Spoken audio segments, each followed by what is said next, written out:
अजी गाड़ी लेके बाढ़ी या से जई हो मुर ड्राइवर भैया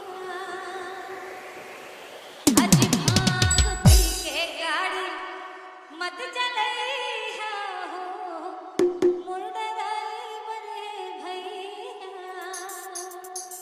और आप लोगों से जब कह रही हूँ कि एक बार खड़े होके साथ दो, क्या बात है। और हमारे छोटे भाई भी खड़े हो गए। आप लोग भी बाइक चलाते हो क्या? साइकिल चलाते हो? चलो उसके लिए ही सही, साइकिल आराम से चलाना, नहीं तो आपकी तरह हो जाएगा। चोट लगा है ना आपको? अरे बोल दीवार की हाँ। और आइए भोलेनाथ से कहना है और हम बाबा से भी कहना है क्या? अजी गाड़ी लेके बाढ़ी या से जई हो मुर ड्राइवर भैया अजी भांग पी के गाड़ी मत चलई हो मुर ड्राइवर भैया। बोली सच्ची दरबार की। और आइए जरा दोनों हाथ बाबा के लिए ऊपर और झूम कर कहना है क्या? अजी गाड़ी लेके बाढ़ी या से जई हो मुर ड्राइवर भैया गाड़ी लेके बाढ़ी या से जई हो मुर ड्राइवर भैया अजी भांग पी के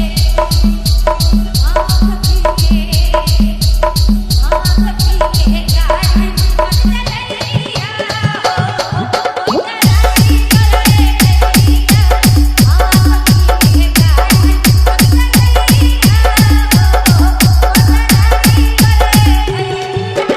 शुभम शुभम बताइए शुभम कौन प्यार करते हैं? बाबा से कौन प्यार करते हैं? खड़े होके सब करें। बाबा से कौन प्यार करते हैं? वो खड़े हो जाएंगे। पैर में दर्द है तो बाबा के भरोसे छोड़ दीजिए, वो दर्द भी चल जाए। बोली सच्ची दरबार की, बोली बाबा भूतनाथ की। और मुझे लगता है मैं भाई लोग को कह रही हूँ, इसीलिए हमारी माताएं बहनें खड़ी नहीं हुई। आप लोग भी पीकर चलाइए, मैं आप लोगों पर भी कहूँगी। बोली सच्ची दरबार की, बोली बाबा भूतनाथ की। और आइए सभी साथ देके जरा झूमते हुए बाबा की भजनों में और कहेंगे क्या? अरे भांग पी के भांग पी के गाड़ी मत चलई हो मुर ड्राइवर भैया भांग पी के गाड़ी मत चलई हो मुर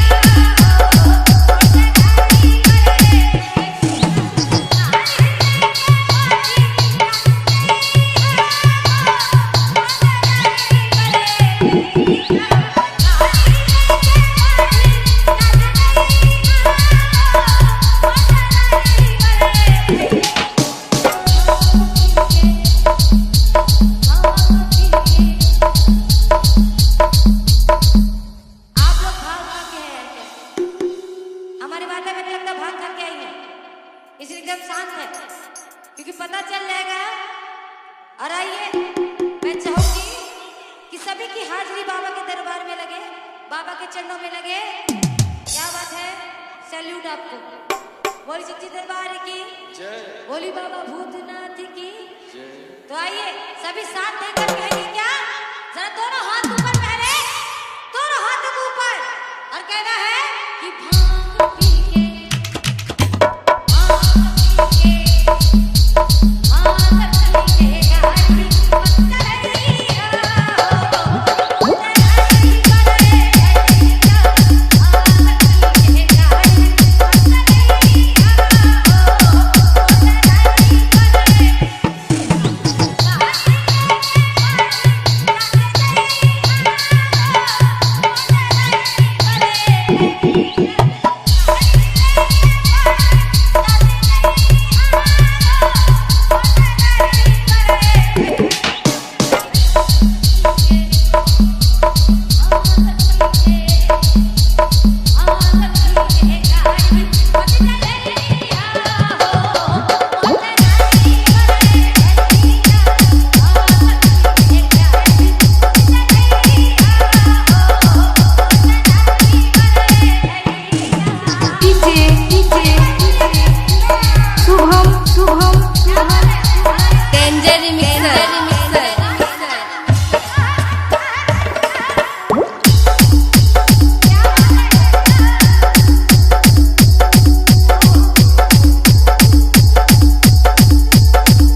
कैसा लगता है? और कहना है क्या कि चढ़ी जे नशा तो बिगड़ी जाता, आता तो हर जब हुआ जारी। क्या बात है?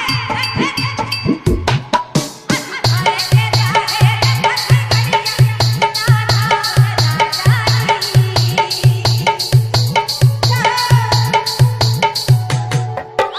शुभम शुभम भैया शुभम जी मोबाइल आपका है या पड़ोसी का है? आपका है ना? तो थोड़ा देर के लिए मोबाइल पॉकेट में डाल लीजिए, उसके बाद फिर निकाल लीजिएगा, कोई लेके तो भागेगा नहीं। और आइए मोबाइल छोड़ के इतनी तकलीफ से एकदम वीडियो कर रहे थे आप लोग, है ना? तो थोड़े तकलीफ से हाथ उठा लीजिए। जिसके लिए मोबाइल है ये जीवन है, और इसके लिए जरा दोनों हाथ खोलेंगे। इधर वाले भैया जी आप लोग भी दोनों हाथ ऊपर। क्या बात है? और कहना है क्या कि चढ़ी जे नशा तो बिगड़ी